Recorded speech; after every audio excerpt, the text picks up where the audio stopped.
सत्संग क्या पंडाल डालने से सत्संग होता है? क्या साधु संत बताएंगे तभी सत्संग होगा? क्या भंडारा होगा तभी सत्संग होगा?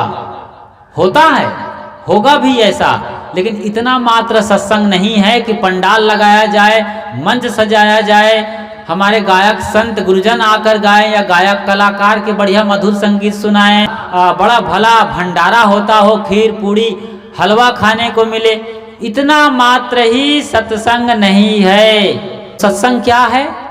आपका जो मूल धन गड़ा है, सदगुरु ने क्या कहा है, और सदगुरु के बीजक पर लोग क्या कहते हैं? बीजक कहिए साख धन, धन का कहे संदेश, आत्म धन जही ठौर है, बचन कबीर उपदेश।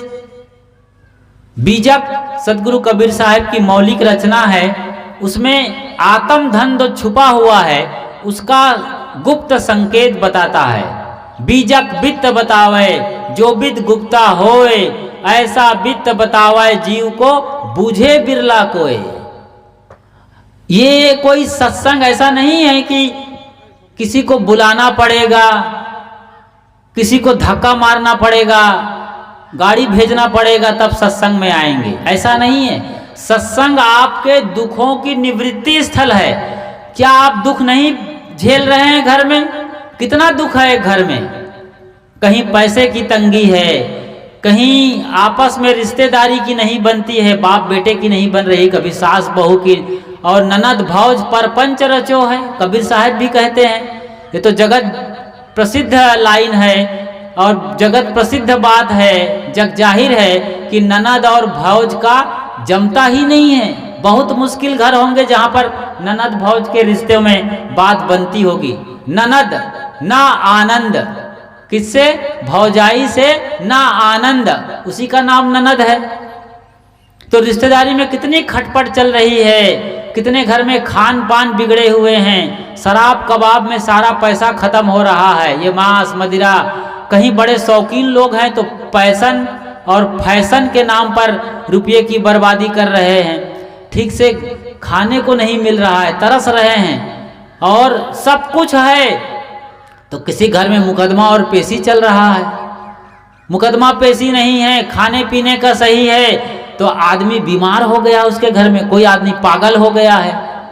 तो ये सब परिस्थितियां बताती है कि इन दुखद परिस्थितियों से कैसे निकला जाए, आनंद पूर्वक कैसे जिया जाए, इसकी युक्ति कहाँ मिलेगी? इसकी युक्ति जहाँ मिलेगी उसे ही सत्संग स्थल कहते हैं। यही तो है सत्संग। क्या पंडाल डालने से सत्संग होता है? क्या साधु संत बताएंगे तभी सत्संग होगा? क्या भंडारा होगा तभी सत्संग होगा? होता है, होगा भी ऐसा, लेकिन इतना मात्र सत्संग नहीं है कि पंडाल लगाया जाए, मंच सजाया जाए, हमारे गायक संत गुरुजन आकर गाएं या गायक कलाकार के बढ़िया मधुर संगीत सुनाएं, बड़ा भला भंडारा होता हो, खीर पूड़ी हलवा खाने को मिले, इतना मात्र ही सत्संग नहीं है।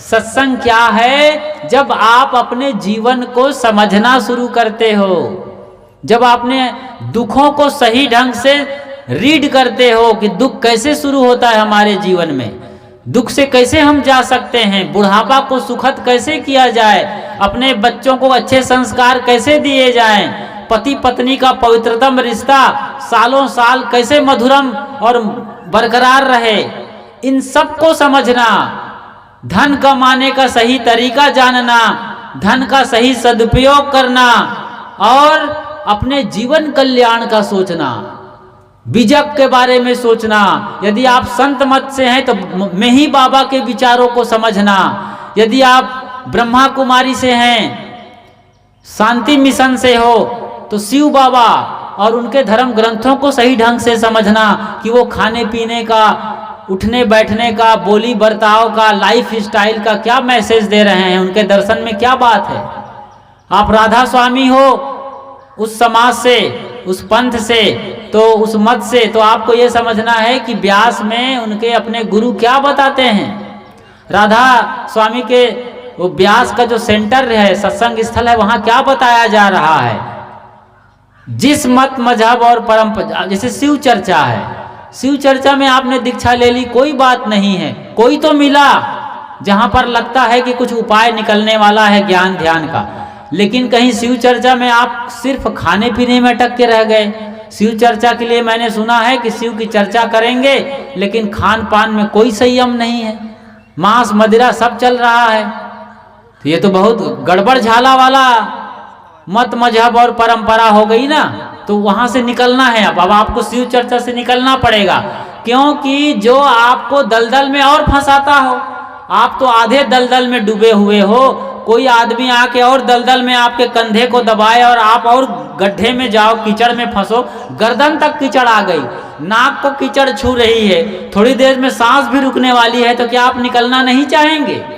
तो ऐसे गुरु लोग जो ठग्गू गुरु हैं, ठगुआ लोग हैं, कोई ठगवा नगरिया लूटल हो, कबीर साहब ने भजन गाया है और उसमें पूरा गिनाया है कि कौन ठगने वाला है, आपका मन ठगने वाला है कि आपका पंथ ठगने वाला है कि आपका गुरु ठगने वाला है।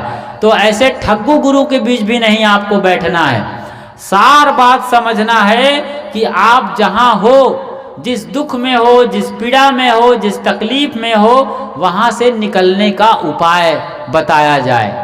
देखिए सदगुरु अभिलाष साहेब आते थे, कितनी मार्मिक बात बताते थे, सभी विषयों पर साहेब जी बात करते थे। और आप जाते हैं वहाँ कबीर मंदिर प्रीतम नगर में, जब एक जमाना था, ज़्यादा सिस्टम नहीं था, सुविधा नहीं थी, आश्रम के अंदर जगह जमीन नहीं थी, तो आश्रम के सामने रोड पर सामियाना डाल के सत्संग होता था। फिर दुर्गा पूजा पार्क में सत्संग शुरू हुआ। उसके बाद अब कबीर नगर में भव्य पंडाल बना हुआ है परमानेंट, वहाँ आपके बिहार से हजारों लोग जाते हैं और देश दुनिया से भी हजारों लोग आते हैं, और कितना बढ़िया सत्संग होता है, कितना बढ़िया आयोजन होता है। तो ऐसे महान सदगुरु ने हमें जीने का संदेश दिया है, और आपके अपने सदगुरु आचार्य धर्म स्वरूप साहेब जी ने कैसे आपको निकाला है।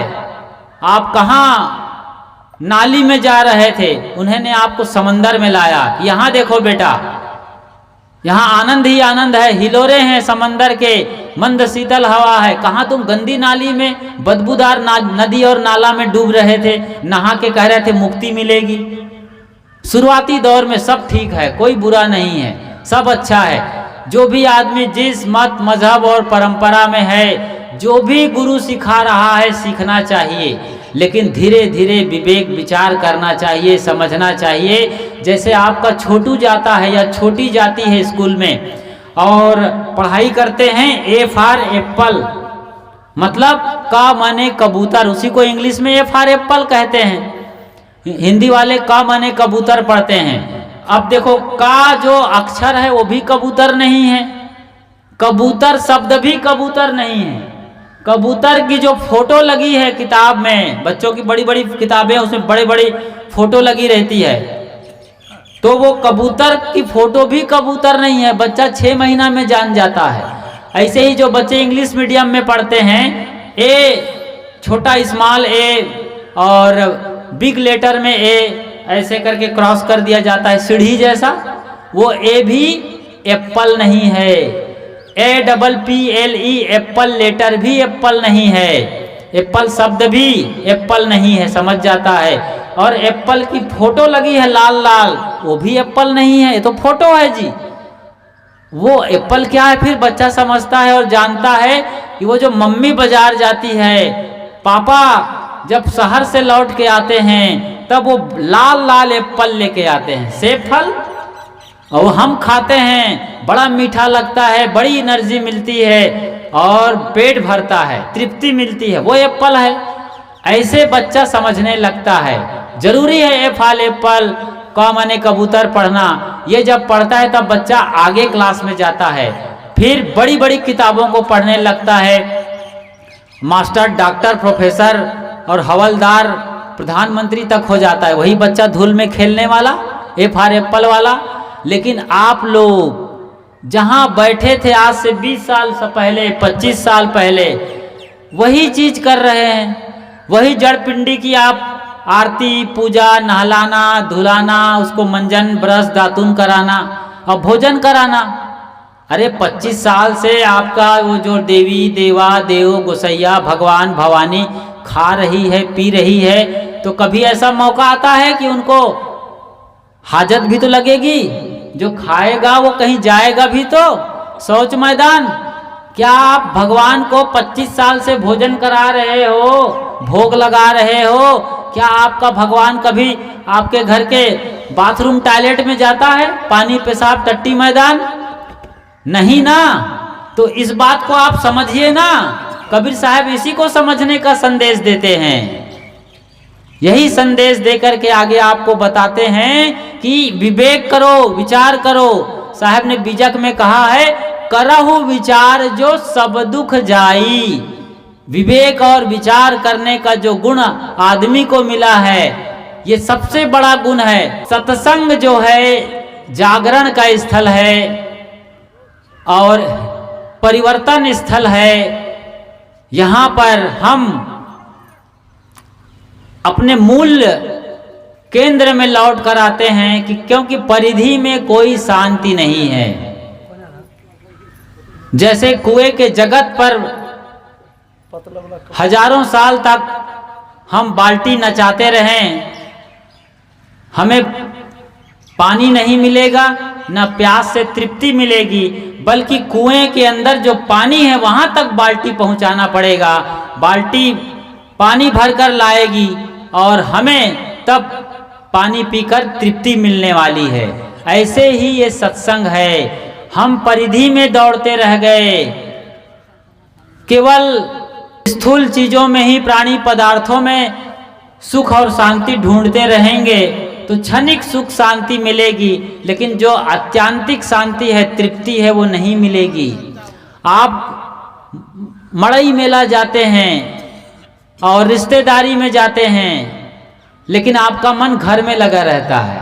आपको मालूम है कि आपका असली घर ये नहीं है, वहाँ है जहाँ से हम चल के आए हैं। आपके लोग यहाँ बैठते हैं, बसते हैं। तो वहाँ जहाँ मेहमानबाजी में गए हैं, कार्यक्रम में गए हैं, मेला ठेला में गए हैं, किसी धार्मिक स्थल में गए हैं, वहाँ आपको उतनी शांति नहीं मिलती है, तृप्ति नहीं मिलती है जो घर में आपको लगता है। घर कैसा भी हो, टूटी फूटी झोपड़ी हो, टूटी फूटी खाट हो, लेकिन उस पर जब आप आते हैं और लेटते हैं तो सुकून की नींद सोते हैं। चाहे आधा पेट खाए हों, लेकिन जो शांति अपने घर में है वो बाहर नहीं है। यही सदगुरु कबीर साहब कहते हैं, आत्म ज्ञान बिना नरक भटके, कोई मथुरा कोई काशी। पानी में मीन पियासी, मोहि सुन सुन आवत हासी। पानी में मीन प्यासी है। ये बड़ी अद्भुत बात है कि जो मछली मीन पानी में ही पैदा होती है, दिन भर पानी में रहती है, वो प्यासी मरी जा रही है। मछली के साथ ऐसा नहीं होता है कि वो प्यासी हो और जल में प्यास मर रही हो, कभी नहीं होगा। असल में मछली का उदाहरण और रूपक दे करके सदगुरु हम मानव को समझा रहे हैं, हम इंसानों को बता रहे हैं कि तुम भी जो शांति रूपी समंदर के अंदर हो, शांति का सागर भीतर लहरा रहा है, लेकिन आत्म ज्ञान बिना नर भटके, कोई मथुरा कोई काशी। उस शांति रूपी पानी को हम ढूंढ रहे हैं पानी और पत्थरों में, पेड़ पौधों में, नदी तालाबों में। तो वहाँ ये शांति रूपी सागर हमें और तृप्ति नहीं मिलने वाली है। इसीलिए अपनी ओर लौटना पड़ेगा, अपनी आत्मा में। ये सबके साथ होगा। जवानी का जोश है, जुनून है, तब तक आदमी कमाने में, धमाने में, दुनिया के भोगों में लिप्त रहता है, लेकिन उसे पता चलता है धीरे धीरे इंद्रियां शिथिल होने लगती हैं, आँख कान कमज़ोर होते हैं, शरीर की ताकत घटने लगती है, आदमी बलहीन होने लगता है, बुढ़ापा घेरने लगता है। तब थोड़ी सी चेतना जगती है कि हाँ, ये जो कर रहा था वो सिर्फ जीने के साधन संसाधन है, शांति यहाँ नहीं है, परम सुख यहाँ नहीं है। ये केवल हमें एक धोखा की दुनिया में हम अब तक रहे हैं। अभी यदि मैंने इतना दिन कमाई किया है पिछले 25-40 साल से, जो भी किया है, तो मेरा सुख बढ़ना चाहिए था, बुढ़ापा में और ये सुख घना हो जाना चाहिए था, लेकिन ऐसा नहीं।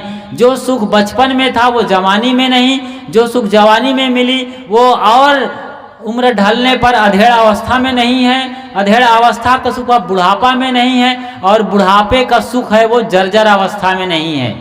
हमने देखा है, अपने बड़े बुजुर्गों को ये देख रहे हैं, सब समझ में आ रहा है। तो ऐसे जो जीवन को समझने लगता है वो अध्यात्म की ओर मुड़ता है, आत्मा की ओर मुड़ता है और अपने कल्याण के लिए सोचने लगता है।